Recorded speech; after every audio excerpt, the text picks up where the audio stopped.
Hari ahantu ku isi bavuga ko hatandukanye n'andi hose. Ahantu ntawemerewe kuhegera, ntawemerewe kuhamenya, ntawemerewe kumenya ibihabera, ndetse n'amakuru yaho agirwa ibanga rikomeye cyane. Aho hantu hitwa Area 51. Ariko ikibazo gikomeye ni iki? Ese ni ikigo gisanzwe cya gisirikare nk'ibindi, cyangwa n'ahantu habera amabanga akomeye abantu batemerewe kumenya? Harimo n'inkuru zivuga ko hashobora kuba hari ibijyanye na aliens. Bamwe bavuga ko babonye ibintu bitari byiza, abandi bakavuga ko ari ibihuha byakwirakwijwe n'amatsiko y'abantu. Ariko kimwe gifite ukuri ni iki? Iyo izina Area 51 rivuzwe, abantu bose bahita bumva amayobera. Uyu munsi tugiye kwinjira mu nkuru zuzuyemo ibanga n'amatsiko n'impaka, ku buryo uzasigara wibaza byinshi kurushaho. Murakaza neza kuri Aka Update.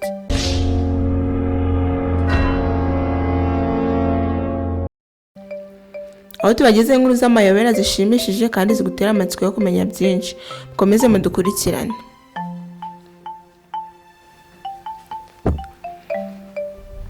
Area 51 ni ikigo cya gisirikare cya Leta Zunze Ubumwe za Amerika giherereye mu butayu bwa Nevada. Ni ahantu hazwi cyane ku isi kubera ibivugwamo, ahubwo ni ukubera ibanga rikomeye rikikije ibikorwa byaho. Area 51 ni iki mu by'ukuri? Area 51 ni ikigo cya gisirikare gikoreshwa cyane mu bushakashatsi bw'indege n'indege z'intambara. Gicungwa na United States of Air Force, cyubatswe mu butayu bwa Nevada, ahantu hadatuwe cyane kugira ngo habe ibanga n'umutekano.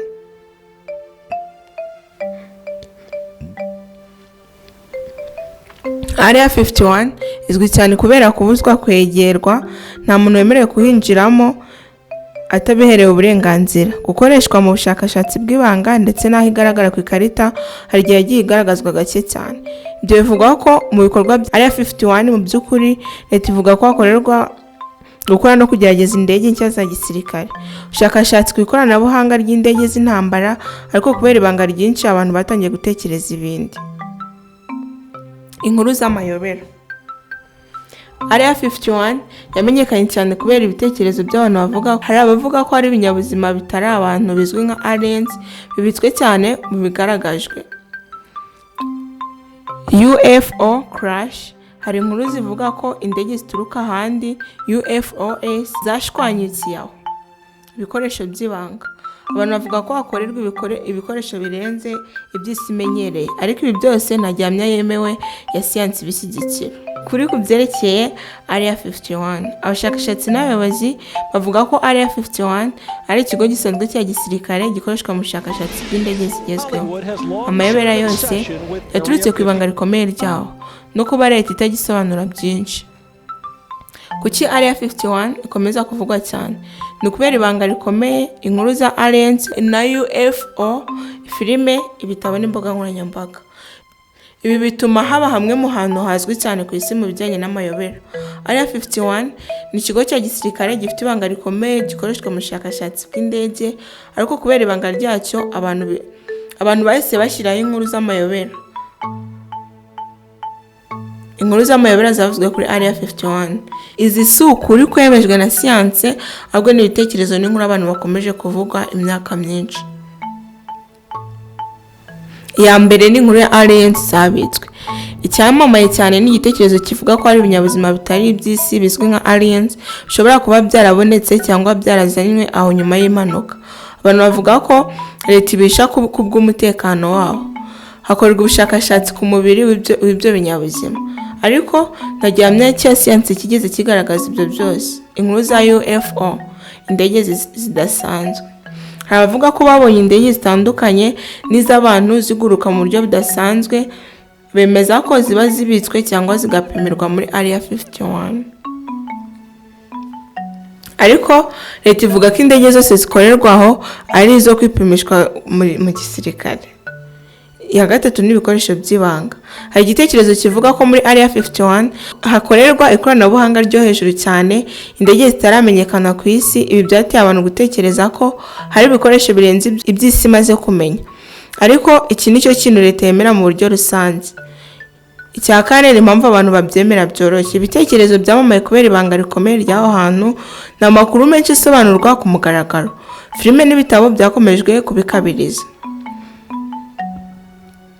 Iyo hari ibanga, abantu bahita bashaka ibisobanuro byoroshye. Niho aliens theory ivukira, ibisobanuro bya siyansi. Abahanga bavuga ko nta kimenyetso cyerekana ko aliens cyangwa UFO zibitswe cyangwa imiryango ijya mu yindi si. Ibyinshi bivugwa bishobora gusobanurwa n'ikoranabuhanga rigezweho rya gisirikare, ikirere n'amaso y'abantu ashobora kwibeshya n'amakosa mu gusobanura ibyo babonye. Area 51 ni ikigo cya gisirikare, harakorerwamo ubushakashatsi bw'indege n'ikoranabuhanga. Ibihuha bibamo ni aliens, UFO, crash n'imbaraga zidasanzwe. Inkuru za Area 51 zishingiye cyane ku ibanga rikomeye, amatsiko y'abantu no kutamenya neza ibibera imbere. Niyo mpamvu ikomeza kuba kimwe mu bice by'isi bivugwaho cyane. Kadukomeze neza cyane twinjira mu gice cya nyuma gikomeye kuri Area 51. Ukuri leta ivuga n'impamvu ibanga ryayo rikomeza gutuma havugwa ibitekerezo byinshi kugeza n'ubu. Ukuri kuri leta ya Amerika ivuga ko Area 51 ari ikigo cya gisirikare cya United States Air Force gikoreshwa mu gupima indege nshya, gushakisha no guteza imbere ikoranabuhanga ry'indege, ibizamini by'ibanga by'ingabo, ni testing base y'indege n'iz'intambara n'ikoranabuhanga rigezweho. Kuki Area 51 ari ibanga rikomeye cyane?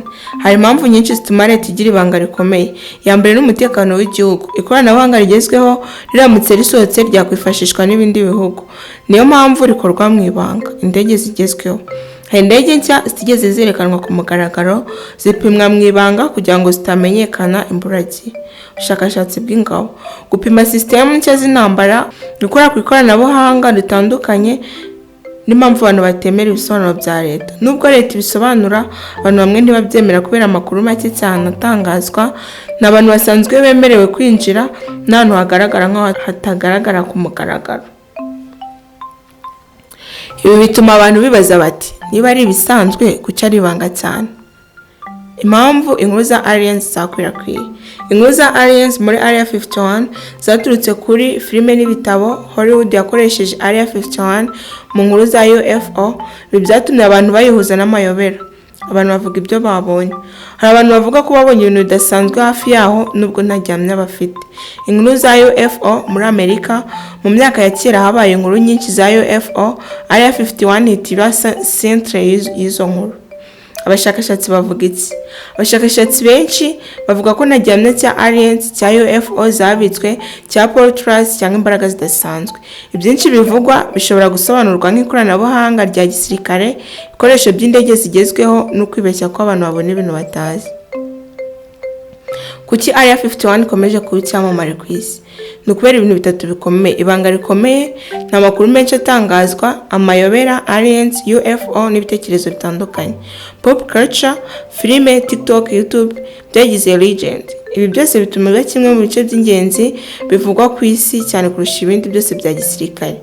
Ukuri cyangwa ibihuha. Final balance. Ukuri kuri science cyangwa official view, Area 51 ni ikigo cya gisirikare, hakorerwamo ubushakashatsi bw'indege. Ibihuha, conspiracy theories, harimo aliens, UFO crash n'imbaraga zidasanzwe, poltergeist. Area 51 si ahantu h'amayobera mu buryo bwa siyanse, ariko ni ibanga rikomeye rya gisirikare ryatumye abantu bahita barihangaho inkuru nyinshi. Niho havuye ikintu gikomeye, ibintu bitumvikana neza abantu barabihinduramo amayobera. Area 51 inkuru z'abantu bavuga ko babonye aliens.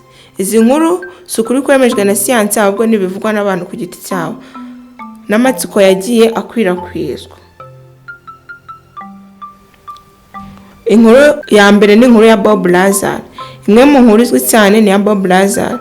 Yavuze ko yigeze gukorera hafi ya Area 51 ahantu hitwa S4. Yabonye indege zidasanzwe zitari z'abantu, UFOs. Yavuze ko zikoreshwa n'abaturuka ahandi, aliens.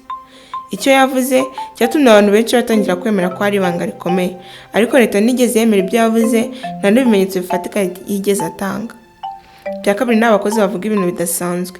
Hari abandi bavuga ko bakoraga hafi ya Area 51, bavuga ko babonye ibikoresho bitangaje batari bazi. Imiterere y'indege itandukanye cyane n'izisanzwe, n'ibintu byari advanced kurusha ikoranabuhanga risanzwe. Ariko abanga bavuga ko ibyo bishobora kuba ari indege za gisirikare z'ibanga. Abaturage bavuga ko babonye UFO. Hari abaturage batuye hafi ya Nevada bavuga ko babonye imirasire idasanzwe mu kirere, ibintu biguruka vuba cyane, ibyahinduraga icyerekezo mu buryo budasanzwe. Ariko ibi bishobora gusobanurwa n'indege zigeragezwa nijoro, satelite cyangwa meteor showers, cyangwa kwibeshya kw'amazi optical erosion. Inkuru ya kane ni inkuru ya radar anomalies. Hari n'abapiloti bavuga ko radar zabo zagaragazaga ibintu bidasanzwe, ibintu byaburaga vuba ku ikarita. Ibi byatumye abantu batekereza ko hari ikintu kitagaragara. Kuki abantu bemera izi nkuru? Impamvu nyamukuru, ibanga rikomeye rya Area 51, filime y'ibitabo bya UFO, inkuru z'abantu ku giti cyabo, amatsiko abantu bafite ku buzima bwo mu isanzure, n'ibintu bidasobanutse, inkuru ziriyongera. Ukuri kwa siyansi kuri izi nkuru. Abashakashatsi bavuga ko nta gihamya cyerekana ko aliens cyangwa cyerekana UFO zabitswe, cyerekana ibikorwa bya extraterrestrial life muri Area 51. Ibyinshi bivuga ko bishobora kuba ari ikoranabuhanga rya gisirikare rigezweho, kwibeshya ko abantu babonye ibintu batazi, cyangwa inkuru zakabirijwe. Inkuru z'abantu bavuga ko babonye aliens zishimishije cyane, zateje amatsiko menshi, ariko nta gihamya cya siyansi kibishyigikira. Area 51 ikomeza kuba ahantu h'ibanga rya gisirikare n'amayobera y'abantu bayishyiriragaho. Ukuri ku bijyanye na UFO, Unidentified Flying Object, si muri Area 51 gusa, ahubwo no ku isi hose. UFO ni iki mu by'ukuri? UFO si aliens nk'uko abantu benshi babyumva. UFO bisobanura gusa ikintu kiguruka kitazwi, Unidentified Flying Object. Bivuze ko atari ibyanze bikunze ibyaturuka ahandi. Bishobora kuba indege zisanzwe zitamenyekanye, drone, satelite cyangwa ibindi by'ikoranabuhanga. Inkuru za UFO si Area 51 gusa. Abantu benshi bibwira ko UFO zijyana gusa na Area 51, ariko sibyo. Inkuru zagaragaye ku isi yose. Amerika, hari raporo nyinshi z'indege za gisirikare zabonye ibintu bitasobanutse. Ubwongereza, hari ibyangombwa bya gisirikare byigeze kwandika UFO site. Brazil, habaye inkuru nyinshi z'ibintu biguruka bitazwi ku manywa na nijoro. Ubuyapani, piloti bavuze ko babonye ibintu byihuta cyane mu kirere. Ibyo leta nyinshi zemera.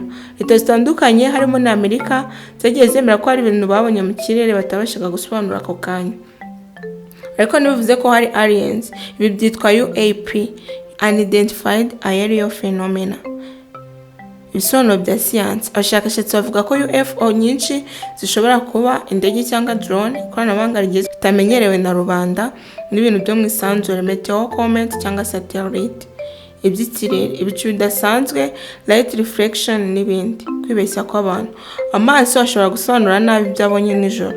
Kuki abantu bahita batekereza aliens? Impamvu ni izi: filime za Sisifu, imbuga nkoranyambaga, n'inkuru za Area 51. Amatsiko y'abantu ku buzima bwo mu isanzure. Iyo umuntu abonye ikintu atumva, ubwonko bwe bushaka ibisobanuro byihuse, akavuga aliens. Kuri kw'ingenzi ni uko UFO ari ikintu kitazwi, si aliens. Ntabwo UFO iba ari ikimenyetso cy'abaturuka ahandi, ariko hari ibintu byo mu kirere bitaramenyekana neza kugeza ubu. Ubushakashatsi buracyakomeza. UFO zigaragara ku isi yose, zishobora kugira ibisobanuro bya siyansi, ariko inkuru za aliens ziba mu bitekerezo, si ukuri kwemejwe. Nyuma yo kugenzura inkuru zose, ibitekerezo n'ubushakashatsi, igisubizo si cyoroshye, ariko kirasobanutse kurusha uko abantu benshi babyumva. Ukuri kw'ibanze, UFO, Unidentified Flying Object, bisobanura gusa ikintu cyagaragaye mu kirere kitazwi, si byanze bikunze aliens cyangwa ikintu kidasanzwe cyangwa mayobera. Ibyinshi bishobora gusobanurwa. Abashakashatsi bemeza ko byinshi mu byitwa UFO ari indege za gisirikare zigezweho, drone cyangwa satelite n'ibintu byo mu kirere, ikime, imirasire, ibicu n'ibicu bidasanzwe. Kwibeshya kw'abantu. Kuki Area 51 yateje byose? Area 51 yabaye center y'izi nkuru kubera ibanga rikomeye rya gisirikare, filime n'ibitabo byayigize ikimenya bose, inkuru z'abantu ku giti cyabo, amatsiko y'abantu ku buzima bwo mu isanzure. Ibyo nta gihamya kibyemeza. Nta gihamya ya siyansi igaragara ko aliens zabonetse ku isi, ko UFO ari indege zaturukaga ahandi, ndetse ko Area 51 ifite ikoranabuhanga rya extraterrestrial.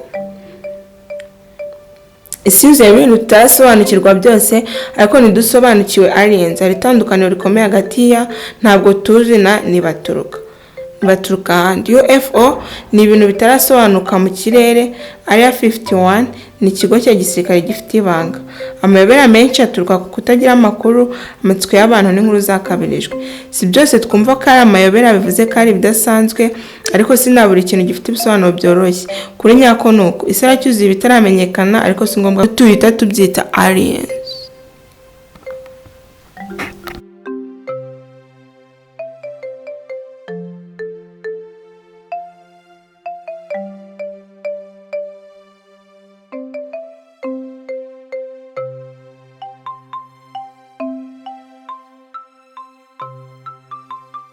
Ukunda imbyino gakondo, ukunda inkera y'abahizi, itorero urwibutso rw'abato, dutumire mu birori byawe maze ducinya akadiho. Ubukwe, MC, gusohora umugeni, kuvuga amahamba, ibirori by'amavuko, ibirori bya yubile, kwakira abashyitsi n'ibirori by'umuco. Ibirori byose ushaka turagususurutsa. Hose mu gihugu turagera, twaguha ibirori bitazibagirana. Wadusanga kwa Sina General Entreprise urwibutso kuri Nyirangarama. Hamagara cyangwa twandikire kuri WhatsApp 0788 305122. Itorero urwibutso rw'abato, ibirori byawe tubindura ibyishimo n'umunezero udashobora kwibagirwa.